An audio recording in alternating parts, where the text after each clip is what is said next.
Hello everyone, स्वागत है आपका सक्सेस माइंड क्लासेस में। तो आज हम जो है इंटरनेशनल ऑर्गेनाइजेशन करेंगे।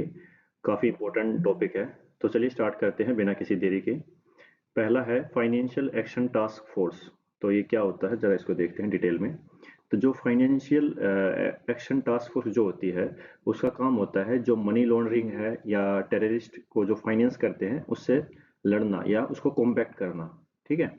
टेररिस्ट फाइनेंसिंग, और उसको वॉच, एक तरह से वॉच डॉग है, ये देखता है। ठीक है।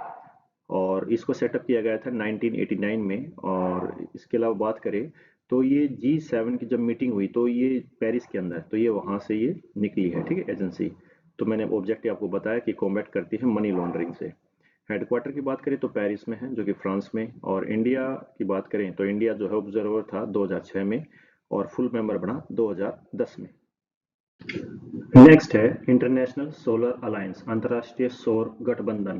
तो ये क्या है? इंटरनेशनल सोलर अलायंस एक एक्शन ओरिएंटेड, मेंबर ड्रिवन और कोलैबोरेटिव प्लेटफॉर्म है जहां पर सोलर एनर्जी टेक्नोलॉजी को डिप्लॉय किया जाएगा। और मकसद क्या है कि ज़्यादा से ज़्यादा एक्सेस किया जा सके एनर्जी का। और एनर्जी जो सिक्योरिटी है, मतलब एनर्जी इंश्योर की जा सके, जो एनर्जी सिक्योरिटी है।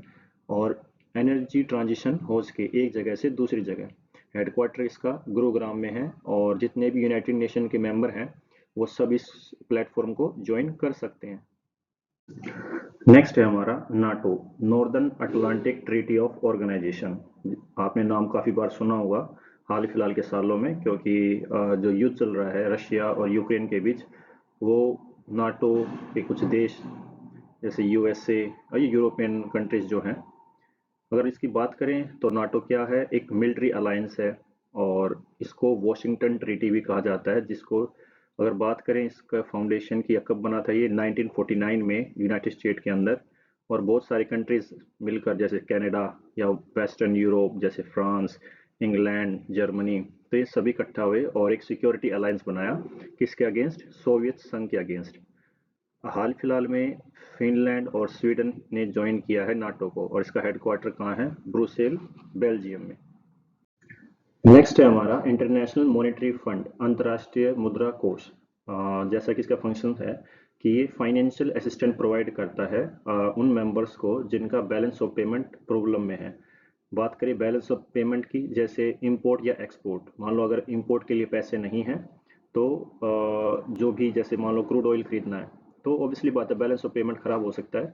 तो उसी सिलसिले में जो है आईएमएफ जो है लोन देता है, या फिर इकोनॉमिक हालत बिल्कुल ख़राब हो जाती है। ऑर्गेनाइजेशन है 190 जो मेंबर्स हैं, कंट्रीज हैं। इसके अलावा आईएमएफ को फंड भी कहा जाता था, द फंड या फंड। और इसको कंसीव कब किया गया था आईएमएफ को? इसको ब्रिटेन वुड कॉन्फ्रेंस में, और जो कि जुलाई 1944 में यूनाइटेड स्टेट में। इसका ऑब्जेक्टिव जैसे मैंने बताया कि ग्लोबल मॉनेटरी कोऑपरेशन को मजबूत करना, फाइनेंशियल स्टेबिलिटी को सिक्योर करना, और इंटरनेशनल ट्रेड को फैसिलिटेट करना। इसके अलावा प्रमोट करना हाई एम्प्लॉयमेंट को या सस्टेनेबल इकोनॉमिक ग्रोथ को, जैसा आप देख पा रहे हैं लास्ट में। ठीक है। सो ये था आईएमएफ। नेक्स्ट है हमारा UNESCO, United Nation Educational, Scientific and Cultural Organization. ये एक स्पेशलाइजेशन एजेंसी है यूनाइटेड नेशन की, जिसका काम है पीस, इंटरनेशनल कोऑपरेशन के थ्रू, या एजुकेशन के थ्रू, या साइंस कल्चर के थ्रू। बात करें, इसको फाउंड किया गया था 16 नवंबर 1945 को। और 1945 को ही यूनाइटेड नेशन की स्थापना हुई थी। हेडक्वार्टर पेरिस में है, फ्रांस में। तीन ऐसे मेंबर हैं जो कि यूनाइटेड नेशन के मेंबर, मतलब बात करें मेंबर नहीं है यूनाइटेड नेशन के, लेकिन फिर भी यूनेस्को मेंबर हैं, जैसे पैलेस्टाइन, न्यू याकूब आइलैंड। लेकिन तीन ऐसे मेंबर हैं जो यूनाइटेड नेशन के मेंबर तो हैं, लेकिन यूनेस्को का पार्ट नहीं है, जैसे ये यूएसए या लिechtenstein या फिर इसराइल। सो ये था आपका यूनेस्को। नेक्स्ट है आपका इंटरनेशनल लेबर ऑर्गेनाइजेशन, जिसको 1919 में क्या बात करें स्टैब्लिश किया गया था। और उस समय पे लीग ऑफ नेशन होता था यूनाइटेड नेशंस की जगह। तो ये the only tribe party United nation agency है ये। मतलब यूनाइटेड नेशन की एक एजेंसी भी है, जैसे मैंने बताया अभी हमने पढ़ा यूनेस्को के बारे में, तो ये इंटरनेशनल ऑर्गेनाइजेशन भी उसी का पार्ट है। तो ये सेट करता है जो लेबर्स होते हैं उनके स्टैंडर्ड्स को, उनकी पॉलिसीज़ कैसे बनानी चाहिए, क्या प्रोग्राम्स होने चाहिए, किस तरह से उनको प्रमोट करना चाहिए। और इसके अलावा ये भी देखता है कि जो वर्क है, मतलब डिसेंट वर्क, जितने भी महिलाएं हैं पुरुष हैं, तो प्रमोट करना। हिस्ट्री की बात करें तो 1919 में एक ट्रीटी ऑफ वर्सटाइल हुई थी। सो उसी के माध्यम से बताएं तो जो एक नेशन मैंने अभी बताया कि लीग ऑफ नेशन था, तो उसको स्टेब्लिश किया गया था। इसका हेडक्वार्टर है आपका जेनेवा में, स्विट्जरलैंड में। नेक्स्ट है हमारी इंटरनेशनल ऑर्गेनाइजेशन में UNICEF, United nation children fund. ये एक स्पेशल प्रोग्राम है यूनाइटेड नेशन का, जो कि पूरी तरह डिवोटेड है बच्चों की मदद के लिए, जैसे उनकी हेल्थ के लिए, उनके न्यूट्रिशन के लिए, उनकी एजुकेशन के लिए। अगर हिस्ट्री की बात करें तो इसको 1946 में इसको क्रिएट किया गया था और as a children emergency fund, जो कि यूनाइटेड नेशन के द्वारा। और ये मदद कर, उस समय जब ये बनाई गई थी तो उस समय वर्ल्ड वॉर थी, तो ओबियसली बात है 1944 में वर्ल्ड वॉर समाप्त हुई थी और बहुत सारे लोग, बहुत सारे बच्चे भी यहाँ तक कि सफ़र किए थे इसमें। तो उन्हीं की मदद के लिए इसको बनाया गया था उस समय पे। अगर बात करें, इसको परमानेंट पार्ट बनाया गया यूनाइटेड नेशन का 1953 में। हेडक्वार्टर जो है इसका न्यूयॉर्क सिटी, यूएसए में है। नेक्स्ट है हमारा G7, ग्रुप 7। सो एक ये इनफॉर्मल ब्लॉक है जो इंडस्ट्रियलाइज्ड डेमोक्रेसीज हैं, जैसे France, Germany, Italy, United kingdom, Japan, United state और कनाडा। इसके थोड़ी सी अगर हम हिस्ट्री देखें हल्की फुल्की, तो ये G7 से पहले G8 था, क्योंकि इसमें रशिया शामिल था।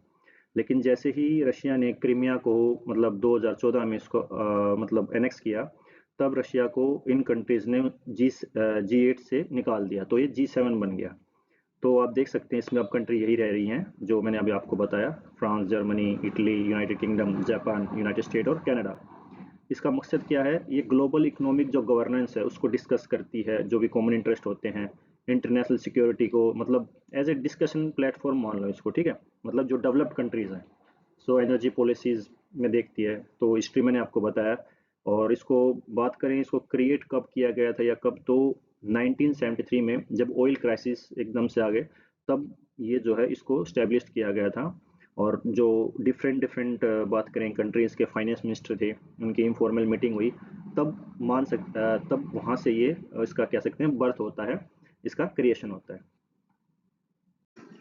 नेक्स्ट है हमारा आर्टिक काउंसिलिंग। सो काफ़ी इंपॉर्टेंट है ये।